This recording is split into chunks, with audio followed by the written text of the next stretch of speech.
Bismillahirrahmanirrahim. Alhamdulillahirrabbilalamin. Asyhadu an la ilaha illallah wa asyhadu anna Muhammadar Rasulullah. Allahumma sholli ala Muhammad wa ala alihi washabbihi ajmain.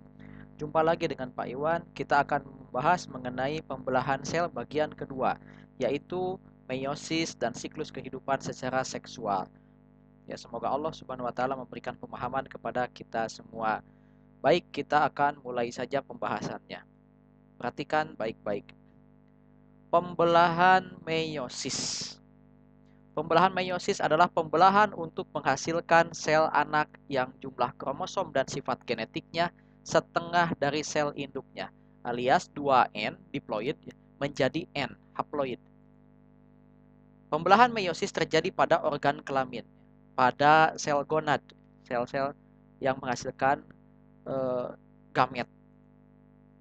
Peranannya, pembelahan meiosis ini adalah untuk memproduksi gamet alias sel kelamin. Kemudian mereduksi jumlah kromosom menjadi setengah dari induknya, menyebabkan keanekaragaman genetik melalui reproduksi seksual.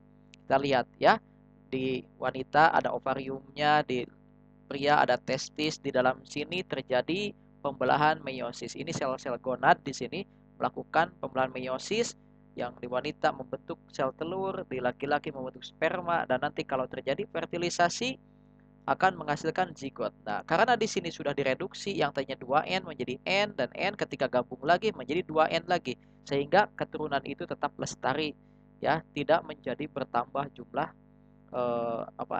jumlah set kromosomnya. Bayangkan kalau di sini tidak direduksi, di sini 2N, di sini 2N jadi 4N. Kemudian ini laki-laki 4N, perempuan 4N, tidak direduksi lagi di sini, 4N tambah 4N 8N. Terus jadi generasi keberapa akan terus bertambah kromosomnya. Nah, fungsinya adalah mereduksi ya, mereduksi, mengurangi jumlah set kromosomnya menjadi setengah dari induknya. Kemudian terjadi dua kali pembelahan meiosis, yaitu meiosis 1 dan meiosis 2. Beda dengan mitosis. Mitosis satu kali. Kemudian meiosis 1 terdiri dari tahapan profase 1, metafase 1, anafase 1, telofase 1, dan sitokinesis. Sementara meiosis 2 terdiri dari tahapan profase 2, metafase 2, anafase 2, telofase 2, dan sitokinesis. Jadi dua kali pembelahan. Baik, masih ingat konsep ini ya? Lihat, warna merah berarti menandakan ini maternal dari ibu. Kalau warna biru ini paternal dari ayah. Lihat ini ya, sel di dalamnya ada set kromosom. Ada pasangan kromosom homolog nih. Ini dari ibu, ini dari bapak, maternal, paternal. Ya, di sini ada 6 ya, digambarkan di sini ada 6 ya. Ini homolog dengan ini, yang ini homolog dengan ini, yang ini homolognya dengan ini, yang ini homolognya dengan ini. Ya, setiap kromosom homolog ini yang digambar ini sudah melakukan replikasi. Jadi ini ada dua kromatid saudara, kromatid kembar, ya, sister kromatid, gitu ya, kromatid kromatid kembar atau kromatid saudara. Ini dengan ini kromatid kembar. Nah, kalau ini dengan ini bukan kromatid saudara, ya. Ini berarti kromatid bukan saudara. Nah, coba perhatikan, ini konsep sangat penting ya. Kalau ini hasil cetakannya ya. Jadi ini mengcopy jadi dua. Ini juga sama. Tadinya kan satu. Kembali buka di substansi genetik ya, bagian pertama. Baik. Konsep dasar meiosis adalah seperti ini. Di dalam sel itu kan ada kromosom homolog. Ini dari ibu, ini dari misalkan ini dari bapak, ini dari ibu. Kemudian kromosom ini akan mengganda, bereplikasi. Nah, seperti ini. Bentuknya menjadi X kayak gitu ya. Ada dua kromatidnya, disebutnya kromatid kembar atau kromatid saudara. Seperti ini. Nah, inilah istimewanya. Ada dua tahap. Yang pertama meiosis 1, tujuannya adalah memisahkan kromosom homolog. Ingat, meiosis 1 itu tujuannya memisahkan kromosom homolog. Tinggali ya, lihat. Ini memisahkan kromosom homolog. Kromosom ini ke sini, kromosom yang ini ke sini. Dipisah kromosom homolog ini. Namun kromatid saudaranya masih tetap ada. Nah, kromatid saudara dipisahkan di meiosis 2. Sehingga meiosis 2 itu lebih mirip prosesnya dengan mitosis, memisahkan kromatid saudara. Dan terbentuklah 4 sel anak. Nah, dan jumlah kromosomnya menjadi N, ya, setengahnya, haploid ya. Seperti itu. Lihat, ini hanya satu. Tadinya kan 2. Tuh. Meiosis mereduksi jumlah kromosom. Baik, tahapan meiosis kita lihat seperti apa. Meiosis 1, memisahkan kromosom homolog. Terdiri dari profase 1, metafase 1, anafase 1, telofase 1, dan sitokinesis. Ini gambarnya. Coba kita lihat satu persatu. Profase 1, ya. Kromosom mengalami kondensasi, memendek dan menebal. Nah, Anda sudah tahu ya. Ini tadinya kromatin, kemudian menjadi kromosom, memendek dan menebal. Kemudian kromosom homolog bergandengan erat, lokus dengan lokusnya berdampingan. Lihat ini, ya, bergandengan erat, ya. Jadi berdekatan si kromosom homolognya itu. Kemudian terjadi sinapsis. Nah, sinapsis itu adalah perlekatan lengan kromatid yang satu, ya, dengan lengan kromatid yang lainnya yang bukan saudaranya, alias dengan homolognya. Nah, tempat terjadinya sinapsis itu disebutnya kiasma. Kalau banyak lebih dari satu, kiasmata, ya. Kiasma kalau lebih dari satu, karena ini lebih dari satu, kiasmata disebutnya. Adanya kiasma ini, ya, menyebabkan terjadinya crossing over atau pindah silang, menyeberang, ya. Gennya itu bisa bertukar. Segmen DNA yang ada pada kromosom yang ini bisa menyeberang ke homolognya, sehingga terbentuk kromosom rekombinan. Jadi belang nanti. Sentrosom, nah lihat sentrosom, membelah dan bergerak berlawanan menuju ke kutub masing-masing. Nukleolus alias anak inti itu menghilang di profase 1. Kemudian membran inti melebur. Sebetulnya ini masuk ke prometafase, tapi nggak masalah ya, di profase akhir gitu. Kemudian di akhir profase 1 ini mikrotubulus spindle akan mengikat kinetokor yang ada pada masing-masing kromosom homolog dan mendorongnya ke plat metafase. Di sini tidak tergambarkan. Langsung menjadi metafasenya saja. Metafase, ya, pasangan kromosom homolog sekarang sudah berjejer di plat metafase atau bidang pembelahan. Dengan posisi setiap kromosom homolog ini menghadap ke kutub yang berlawanan. Berbeda dengan mitosis. Kalau mitosis itu berjejer homolog ini ke sini satu baris saja, ya, secara individual. Kalau ini tidak, bergandengan terus, satu yang maternalnya misalkan ke kutub yang satu, paternalnya ke kutub yang satunya lagi. Jadi bergandengan. Karena memang meiosis 1 ini memisahkan kromosom homolog nantinya. Ya. Kemudian kedua kromatid dari setiap kromosom homolog diikat oleh mikrotubulus pada bagian kinetokor. Jadi kedua kromatidnya diikat oleh mikrotubulus. Jadi tidak akan dipisahkan kromatidnya, masih tetap berikatan. Kemudian masing-masing kromosom homolog diikat oleh mikrotubulus spindle yang berasal dari kutub yang berlawanan. Semua, ya, kromosom homolog itu diikat oleh mikrotubulus spindle yang berasal dari kutub yang berlawanan. Nah, sekarang anafase. Nah, disinilah kromosom homolog berpisah. Ya, sementara kromatid saudaranya masih menempel, masih berlekatan pada sentromernya. Nah, kromosom homolog kemudian bergerak ke kutub yang berlawanan karena ditarik oleh benang spindle. Tuh, ditarik, ya. Sehingga yang dipisahkan apa? Kromosom homolog. Kromatid saudaranya masih ngikut, masih ada, masih utuh, belum berpisah. Kemudian telofase 1. Sama saja dengan mitosis, ya. Pada permulaan telofase 1, masing-masing kutub telah memiliki setengah set kromosom dengan kromatid saudara yang mengandung DNA rekombinan. Jadi kromatid saudaranya masih ada nempel di sini, ya. Tapi sudah setengah set kromosom. Kenapa? Karena dipisahkan homolognya. Jadi tadinya 2N, sekarang di telofase 1 ini sudah N. Sebenarnya di anafase 1 ini sudah N karena sudah misah, ya, sudah misah kromosom homolognya. Berarti tadinya 2 set dari ayah 1 dari ibu 1, N tambah N, 2N kan. Nah, sekarang di sini dipisah. Jadi N yang satu ke kutub yang ini, N yang satunya lagi ke kutub seberangnya. Seperti gitu. Kemudian terjadi sitokinesis. Nah, sudah dijelaskan, ya, secara simultan atau bersamaan dengan kejadian telofase 1 yang akan membagi sel menjadi 2 sel anak yang haploid. Ada pelekukan kalau di sel hewan itu.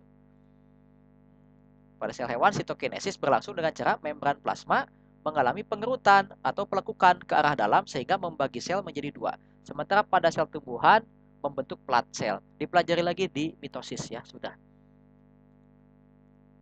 Pada beberapa spesies, kromosom mengalami dekondensasi dulu, alias mengurai dulu,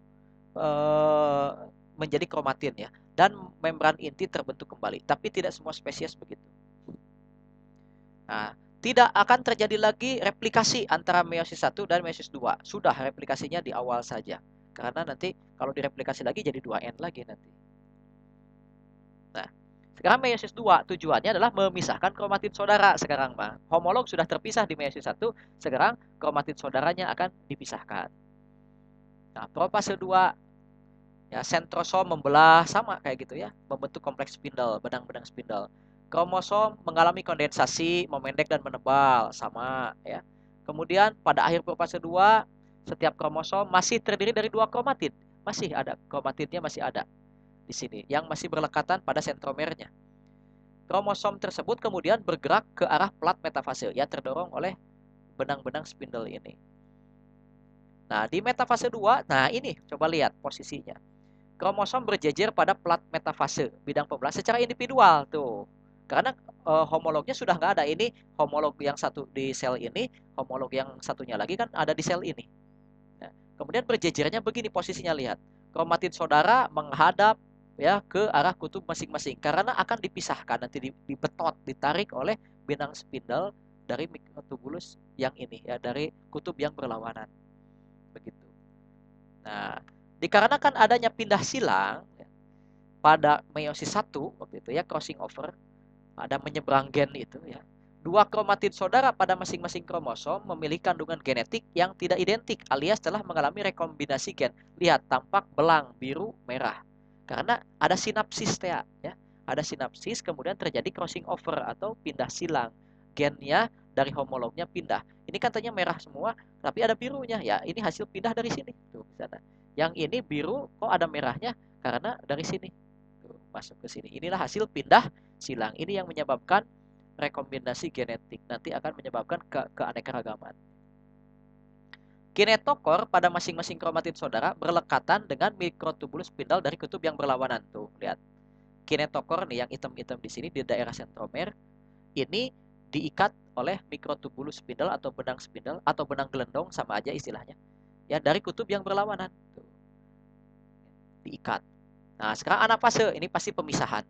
Ya, kromatid saudara berpisah. Nah, sekarang kromatid saudara yang dipisah. Ya, baik di sel yang ini maupun di sel yang satunya lagi berpisah. Tuh. Kemudian bergerak ya, kromatid ini ke kutub yang berlawanan, ke kutub masing-masing, ditarik oleh benang spindle ya sebagai kromosom tersendiri. Tuh, sudah. Kemudian telofase 2 dan sitokinesis. Nah, di sini kromatid telah berada di kutub masing-masing sebagai kromosom tersendiri. Ya, sama saja ya, kromosom mengalami dekondensasi lagi, mengurai lagi ya, menjadi kromatin lagi nanti. Kemudian membran inti terbentuk kembali, nukleolus muncul lagi, ya, dan terjadi sitokinesis seperti biasa. Pada sel hewan melekung gitu. Pembelahan meiosis dari satu sel induk akan menghasilkan 4, lihat, 4 sel anak dengan kromosomnya haploid.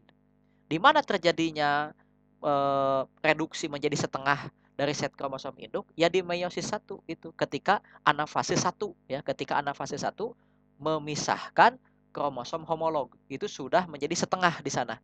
Ingat, mengurangi kromosom set kromosom itu yang 2N menjadi N itu adalah di anafase 1 ya, ketika kromosom homolog dipisahkan.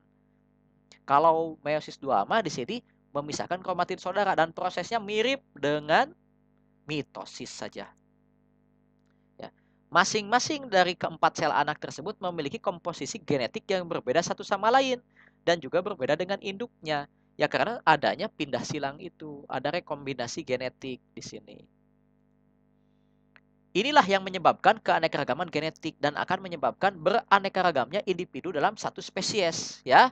Kita dengan saudara kita kembar sekalipun akan ada perbedaan. Kita dengan ibu atau bapak kita pasti berbeda, tidak sama ya. Tidak sama persis karena ada rekombinasi genetik. Baik.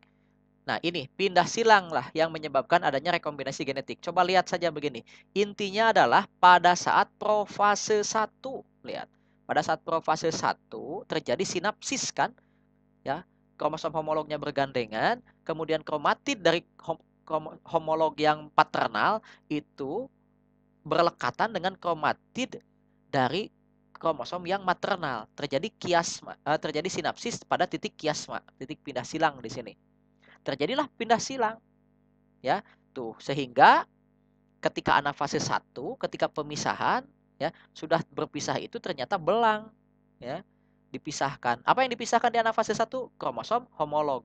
Sehingga di sini sudah N, ya. Nanti di anafase 2 tinggal seperti mitosis, memisahkan kromatid saudara. Seperti gitu. Jadi intinya adanya rekombinasi genetik itu adalah karena adanya pindah silang. Di mana? Di profase 1. Melalui proses apa? Crossing over-nya itu ya, pindah silang itu karena adanya sinapsis, perlekatan antara kromatid non-sister atau kromatid yang bukan saudara di homolognya ya, dengan homolognya. Nah, baik. Nah, rangkuman mitosis dan meiosis. Kita bandingkan mitosis dan meiosis. Kita lihat ketika profasenya. Di mitosis seperti ini saja, ya. Kalau di meiosis seperti ini, berlekatan. Homolognya itu sehingga bisa pindah silang, ya, antar kromatid yang bukan saudara, ya, dengan kromatid yang ada di homolognya, ya. Kalau metafasenya coba lihat, berjejernya seperti ini kalau mitosis. Ini adalah homolog. Ini kromosom nomor 1, kromosom nomor 2, kromosom nomor 3. Ini homolognya. Ini dari bapaknya, ini emaknya. Ini dari bapaknya, emaknya, ini bapaknya, emaknya gitu. Ya, berjejernya begini. Yang menghadap ke kutub itu adalah kromatid saudaranya karena memang tujuannya adalah memisahkan kromatid saudara. Sehingga selama-lamanya akan 2N terus. 2N menjadi 2N tuh di sini, ya. Kalau di meiosis, ketika metafase 1 posisinya begini. Kromosom homolog itu berdampingan begini. Ke kutub itu menghadap masing-masing homolognya. Sehingga ketika anafase 1 nanti dipisahkan itu kromosom homolog. Ya, sehingga di sini terjadilah pengurangan jadi haploid, ya. Jadi haploid tinggal. Kalau di sini 6 ya 6. Tetap di sini ada 6 kromosom ya, ini 6. Cuman 6-nya kalau yang di sini adalah bereplikasi dulu. Lihat, tadinya sel awalnya begini, 6. Sel akhirnya juga di mitosis 6 begini. Coba lihat, kalau di meiosis tadinya selnya begini, sekarang jadi setengahnya, cuma 3 dan belang gitu, ya. Sekali lagi konsep penting nih ya. Pada saat profase terjadi pindah silang, pada saat metafase posisinya seperti ini, pada saat anafase 1 di meiosis itu pemisahan kromosom homolog, meiosis 2 seperti mitosis memisahkan kromatid saudara. Itu adalah konsep pentingnya. Baik, kita lihat perbandingan atau perbedaan antara mitosis dan meiosis secara keseluruhan. Replikasi DNA-nya berlangsung kalau mitosis itu selama interfase sebelum mitosis dimulai. Meiosis itu berlangsung replikasi DNA-nya selama interfase sebelum meiosis 1 dimulai. Di meiosis 2 tidak ada lagi replikasi DNA gitu. Jumlah pembelahannya mitosis 1 kali. Ya, terdiri dari profase, metafase, anafase, dan telofase. Kalau meiosis 2 kali pembelahan, masing-masing ada profase, anafase, anafase, dan telofase ya. Profase, metafase, anafase, telofase. Tapi dikasih imbuhan 1 dan 2 gitu. Kemudian ada tidaknya sinapsis kromosom homolog. Kalau di mitosis tidak terjadi sinapsis sehingga tidak ada pindah silang. Kalau di meiosis ada sinapsis selama profase 1 sehingga menyebabkan adanya pindah silang sehingga ada rekombinasi genetik ya. Kemudian jumlah sel anak dan komposisi genetiknya, kalau mitosis itu 2 sel anak yang dihasilkan di akhir pembelahan. Masing-masing diploid sama dengan induknya, identik ya. Kalau meiosis ya 4 sel anak yang dihasilkan di akhir pembelahan, masing-masing haploid. Set kromosomnya haploid, setengah jumlah kromosomnya dari induknya dan sifat genetiknya berbeda dengan sel induknya gitu karena setengahnya dan juga sudah terjadi rekombinasi genetik. Nah, peranannya dalam tubuh mitosis itu untuk pertumbuhan, perbaikan sel, reparasi ya, reproduksi aseksual pada beberapa spesies gitu. Kalau meiosis itu tujuan utamanya adalah mereduksi jumlah kromosom menjadi setengah dari induk sehingga nanti memproduksi gamet yang N ya, yang haploid. Nah, inilah yang menyebabkan keanekaragaman genetik. Ini perbandingan mitosis dan meiosis. Nah, untuk lebih jelasnya tahapan hidup seperti hidup ya gitu, 3 dimensi, kita lihat video pembelahan meiosis yang saya ambil dari video yang dibuat oleh orang lain. Semoga bisa lebih memahami. Ya, coba kita lihat. Anda saksikan saja. Mohon maaf kalau misalkan di sini nanti ada salah translate ya. Saya menyadari di sini ada salah translate. Nanti sajalah kita bisa diskusi di sana ya.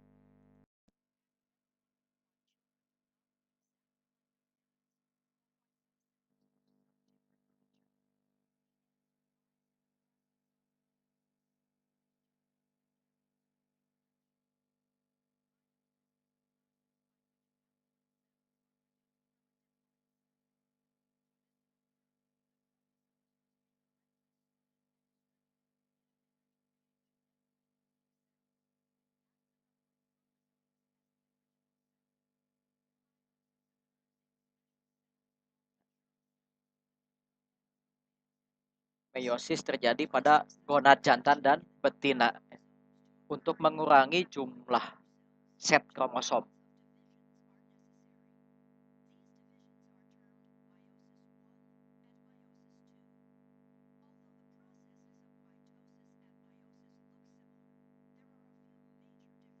Ada beberapa perbedaan.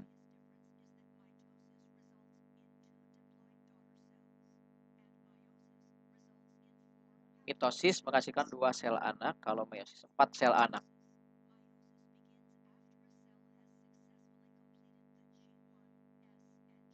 Sama ya, ada interfase G1S dan G2.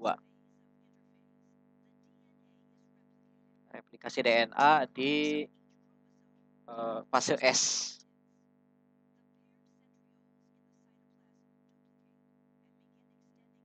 Sentriol ini adanya pada sentrosom berpasangan.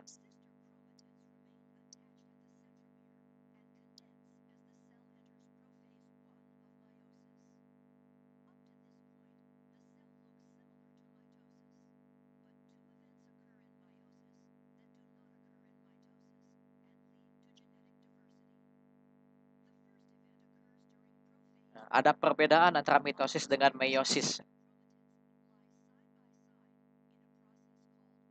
Nah, ada sinapsis di profase 1.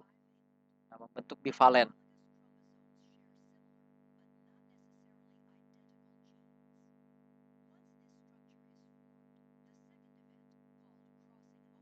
Crossing over pindah silang ya. Lebih tepatnya pindah silang.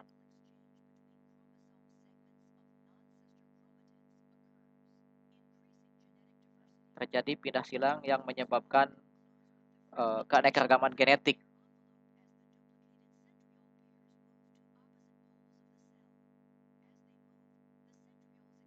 Ini sama aja, mitosis, meiosis sama seperti gini.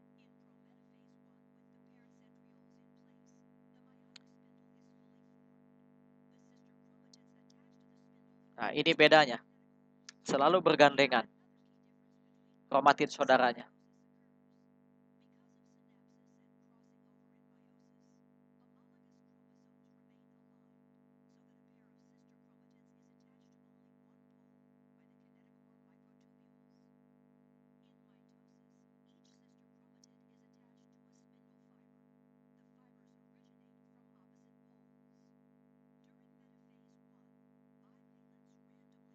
Nah, bivalen bukan bivalent, bukan oleh valensi ya. Ini salah terjemahan.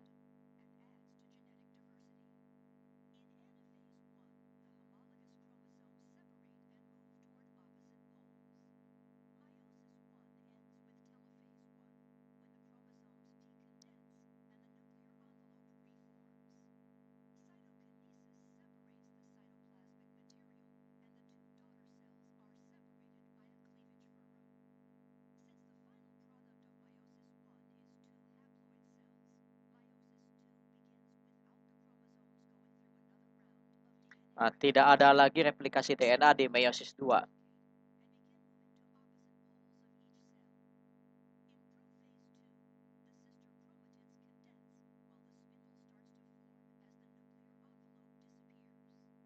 Sama aja ya. Nah, ini kromatid saudara perempuan, harusnya sister kromatid itu kromatid saudara ya, atau kromatid kembar.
sister chromatid, chromatid saudara ya.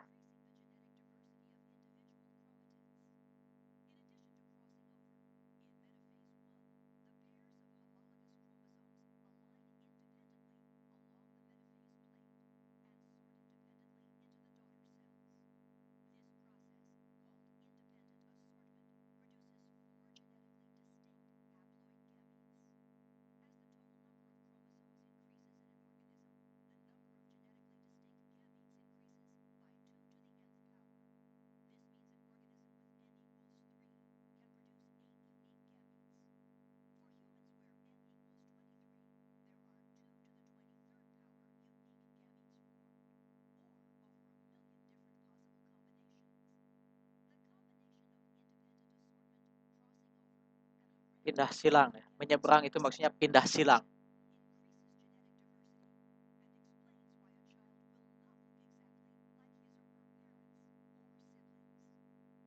Nah, ini penjelasannya.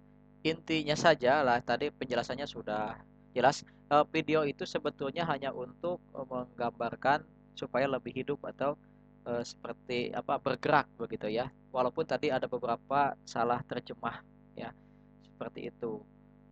Dan saya repot untuk editnya gitu ya. Jadi mudah-mudahan bisa lebih paham ya. Eh, Alhamdulillah materi pembelahan sel telah selesai, mitosis dan meiosis sudah selesai. Semoga kita diberi pemahaman akan materi tersebut. Semoga bermanfaat bagi kita semua. Sampai jumpa lagi pada bahasan berikutnya mengenai hereditas, insya Allah ya. Sebagian besar yang tentang tadi pembentukan apa eh, pewarisan sifat ya dari orang tua ke anak nanti akan dibahasnya di bab hereditas, insya Allah. Subhanakallahumma wa bihamdika asyhadu an la ilaha illa anta astaghfiruka wa atubu ilaik. Assalamualaikum warahmatullahi wabarakatuh.